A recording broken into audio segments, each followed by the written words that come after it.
describe him to me.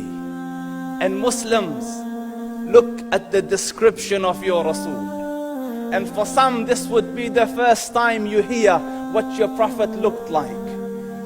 I saw a man of striking appearance.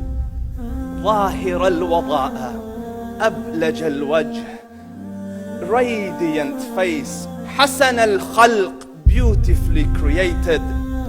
لم تعبه الثجلة, his belly wasn't protruding. ولم تزر به السعلة, nor was his head disproportionate and small. وسيم قسيم, proportionate and delicate, finely made, a specimen of a creation. في عينيه دعج, in his eyes there was a contrast. The dark was immensely dark, the white was excessively white. وفي أشفاره وطف, and his eyelashes were long. وفي صوته صهل, and in his voice was a natural echo. وفي عنقه سطع, and his neck was elegantly long. وفي لحيته كثاثة, his beard was full and thick. أزج أقرن, his eyebrows were arched, but they were not joined, it was separated. In summit فعليه الوقار, when he was silent, dignity covered him. وإن تكلم سماه وعلاه البهاء, and when he spoke it was audible and clear, almost commanding and overtaking.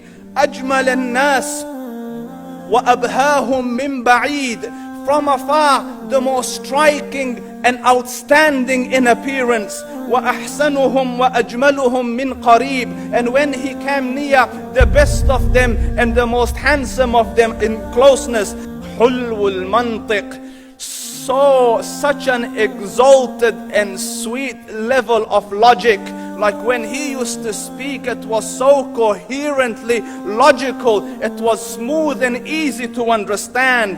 فصل لا نزر ولا هذر, he was to the point, not excessive nor too short. كأن منطقه خرزات نظم يتحدرن, his logic, his utterances, his words were like jewels coming out of a necklace, calculated, polished, one after the other, it would flow magically. ربعة, he was medium in height.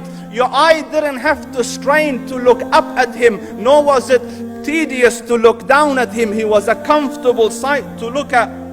له رفقاء يحفون به, he had friends, the people that were with him, they were working around him to try to serve and protect him.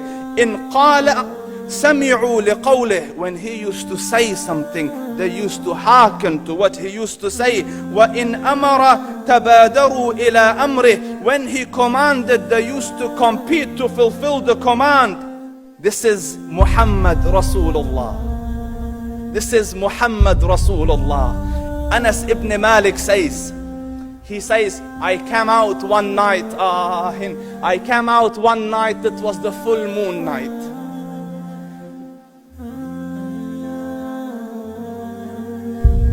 And I looked at the moon, and in the desert, understand, the moon is an awesome sight.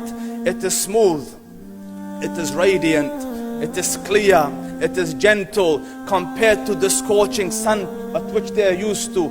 So the moon was the epitome of beauty. So he says, I came out at a full moon night and I looked at the moon and I saw it beautiful, handsome. So I said, let me go see if the moon is more handsome or my Prophet is more handsome. Let me see if that is more beautiful or the Prophet is more beautiful. So I went and I saw him standing afar. So I looked at his face and I looked at the moon, and I looked at his face, and I looked at the moon, and I looked at his face, and I looked at the moon, and he said, Wallahi, he was more handsome than the moon in its entirety. That is just the look of your Rasul. Aisha radiyallahu anha says, I was sewing with the needle, my needle dropped in the dark, I couldn't find it. I said, Ya Rasul, I can't find it. He moved his face close, and I swear, out of the radiance of his face, I found my needle. And the Prophet sallallahu alaihi wasallam was mind-bogglingly handsome, but his handsomeness was covered with waqar and jalal and hayba. The Sahaba say, when we used to sit at his feet, two feelings conflicting would come on the heart. The first one, you wanted to look at him. You wanted to behold the majesty of his face. And when you wanted to look up, shyness used to overtake you, so you used to look down. Amr ibn al-As says, I sat with him many times, but if you ask me to describe his face, I can't describe it. I wouldn't be able to look up to him ijlalan wa ta'zeeman. I couldn't look up at him. And that is why he didn't have the problems that Yusuf alayhi salam had.